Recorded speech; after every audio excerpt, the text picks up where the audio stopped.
Welcome to another edition of Swim Easy Speed. Today we're going to be talking about, this is going to be first in a series of triathlon swim myths. So the first one is on hip rotation. And I get a lot, and we're going to watch the video here, just kind of the overhead, and you can see what hip rotation, kind of what I'm talking about. So here's just kind of, swimming along and hip rotation. So the one thing that I've heard over and over again with triathletes is, that they've all read a book where it says for the swim, you got to rotate your hips. And yes, you do. But the real rotation is coming from, and we're going to back it up. So if you look here, so just like in running, there's a cross connection from the hip to the opposite shoulder. And so if you look here, as that right hand extends out, you can see the hip come up.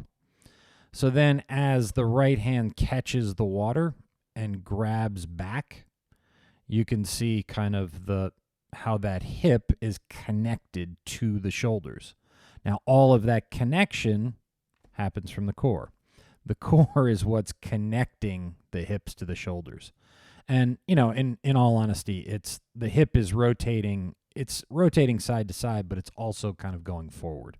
Because it's really right here, right there, is what's driving this a little bit farther forward. And we really want to try to get that length right there to get that water out in front that's not moving. So it's a little bit easier to grab the water. So yes, the hips move, but they're not disconnected from the rest of the body, just moving back and forth. They're connected from there to there. And then really what we're trying to do is connect it right there so that we can put even more pressure on our hand as we pull. So that would be kind of myth-busting triathlon swim 101. So as always, thank you for tuning in. Please like, share, comment, subscribe down below. And if you have any questions, I am always happy to answer questions.